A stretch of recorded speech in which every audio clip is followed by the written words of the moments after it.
Hello everyone, welcome to my YouTube channel education Virat club. दोस्तों, आज के इस वीडियो में हम पढ़ने वाले हैं मध्यकालीन इतिहास का सल्तनत काल यानी कि गुलाम वंश।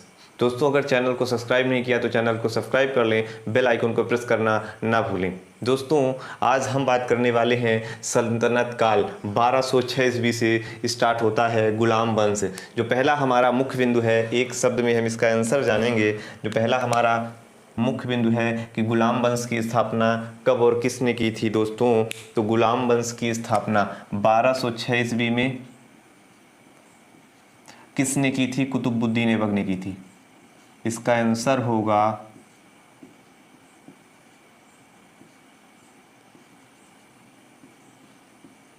कुतुबुद्दीन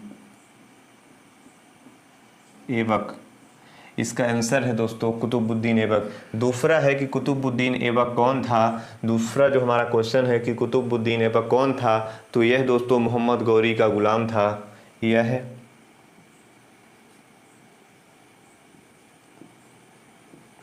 मोहम्मद गौरी का गुलाम था दोस्तों। मोहम्मद गौरी का कुतुबुद्दीन ऐबक गुलाम था दोस्तों। तीसरा हमारा क्वेश्चन है कि फारसी में गुलामों को क्या कहा जाता था? कहा जाता था बंदगा। फारसी में गुलामों को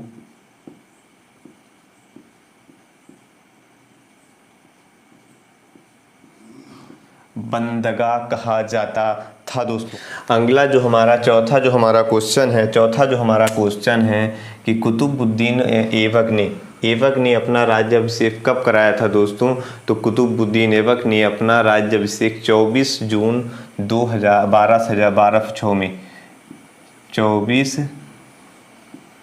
जून 1206 ईस्वी में अपना राज्याभिषेक कराया था। पांचवा है कि ऐबक ने कुतुबुद्दीन जो ऐबक था उसने अपनी राजधानी किसे बनाया? तो इसने अपनी राजधानी लाहौर को बनाया, जो पाकिस्तान में है। लाहौर को अपनी राजधानी बनाया। ये जो कुतुब मीनार है, छठवां जो हमारा क्वेश्चन है दोस्तों कि कुतुब मीनार की नींव किसने डाली थी? तो कुतुब मीनार की नींव कुतुबुद्दीन ऐबक ने डाली थी।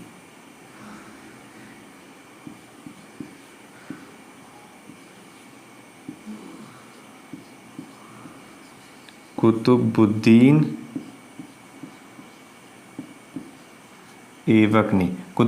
ऐबक ने कुतुब मीनार की नींव डाली थी दोस्तों। सातवां जो हमारा मुख्य बिंदु है या सातवां क्वेश्चन है कि कुतुबुद्दीन ऐबक के समय कुतुब मीनार की कितनी मंजिल बन पाई थी? तो केवल एक मंजिल।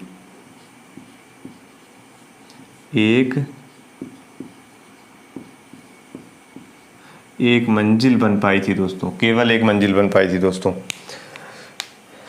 आठवां जो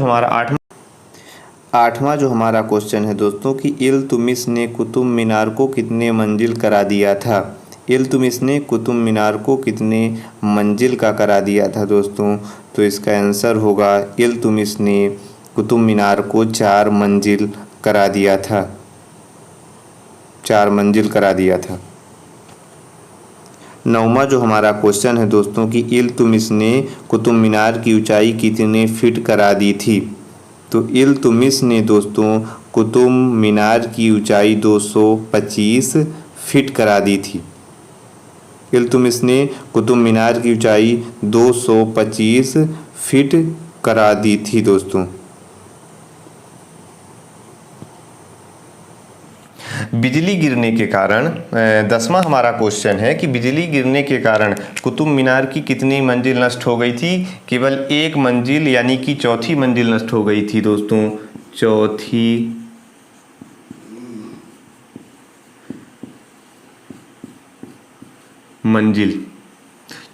मंजिल केवल नष्ट हो गई थी। 11वां हमारा जो क्वेश्चन है कि फिरोज तुगलक ने कुतुब मीनार के ऊपर और कितनी मंजिल बनवाई थी? तो फिरोज तुगलक ने दोस्तों कुतुब मीनार के ऊपर 2 छोटी और मंजिल बनवाई थी। 2 छोटी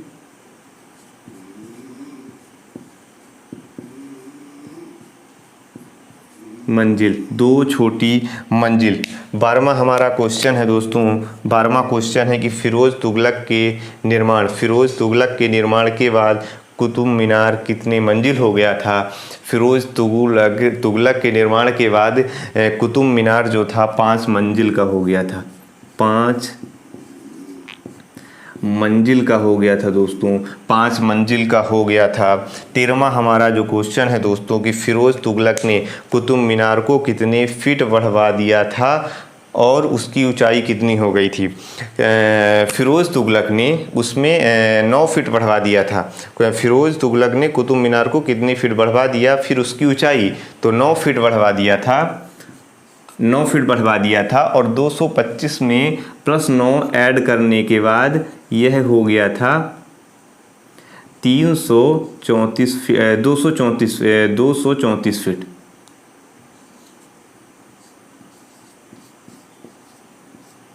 9 फीट ऐड करने के बाद, 9 फीट बढ़वाने के बाद 234 फीट हो गया था। 14 नंबर में जो हमारा क्वेश्चन है कि दिल्ली के कुवत उल इस्लाम मस्जिद का निर्माण किसने कराया था दोस्तों। तो इसका निर्माण कराया था कुतुबुद्दीन ऐबक ने कराया था दोस्तों, कुतुबुद्दीन ऐबक ने। फिर इसके बाद 15 नंबर में जो हमारा क्वेश्चन है कि 2.5 दिन का झोपड़ा नामक मस्जिद का निर्माण किसने कराया था। इसका भी निर्माण कुतुबुद्दीन ऐबक ने कराया था दोस्तों, कुतुबुद्दीन ऐबक ने कराया था दोस्तों। 16वां जो हमारा क्वेश्चन है कि कुतुबुद्दीन ऐबक किस नाम से जाना जाता था। तो कुतुबुद्दीन ऐबक दोस्तों लाखों का दान देने वाला या फिर लाख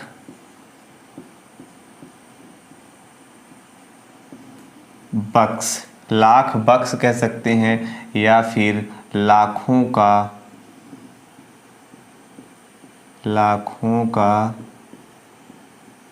दान देने वाला के नाम से जाना जाता था।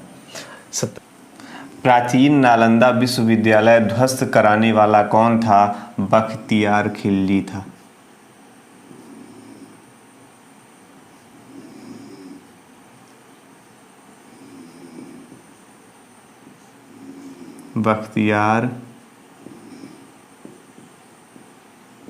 बख्तियार खिलजी था दोस्तों, बख्तियार खिलजी था। 18वां जो हमारा क्वेश्चन है कि ऐबक की मृत्यु कब हुई थी। 1210 ईस्वी में कुतुबुद्दीन ऐबक की मृत्यु घोड़े से गिरने से हुई थी। घोड़े से गिरने से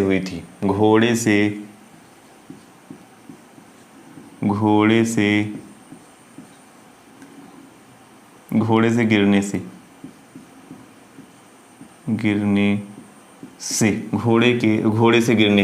19वां जो हमारा क्वेश्चन है कि ऐबक को कहाँ दफनाया गया था।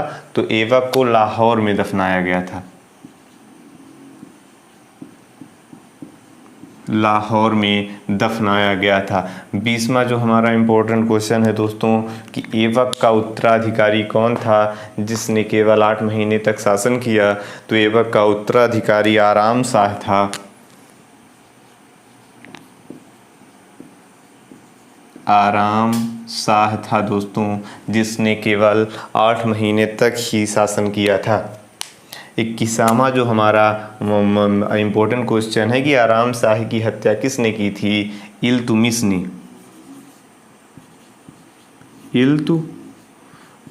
ने आराम शाह की हत्या कर दी थी दोस्तों, इल्तुमिश ने। 22वां जो हमारा इम्पोर्टेंट क्वेश्चन है कि इल्तुमिश दिल्ली की गद्दी पर कब बैठा। तो कुतुबुद्दीन ऐबक की मृत्यु हुई थी 1210 ईस्वी में, 1 साल बाद यानी कि 1211 ईस्वी में।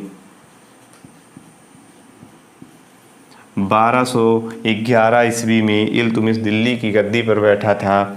23वां जो हमारा मुख्य बिंदु है या फिर इम्पोर्टेंट क्वेश्चन है कि इल्तुमिश कहाँ का इल्वरी तुर्क था। कहाँ का, तो यह तुर्किस्तान का।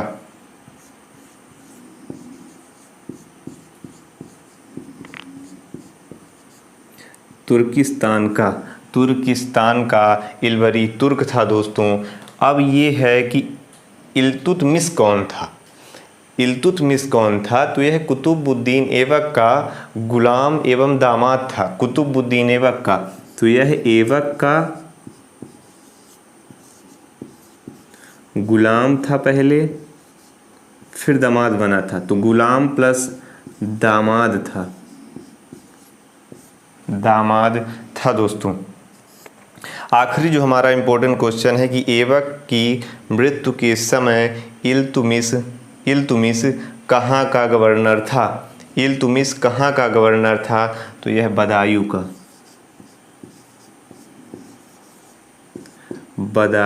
का गवर्नर था दोस्तों। गुलाम वंश के 25 इंपॉर्टेंट क्वेश्चन कर चुके हैं दोस्तों। अगर वीडियो पसंद आया हो तो वीडियो को लाइक, सब्सक्राइब और शेयर करना ना भूलें। Thanks for watching.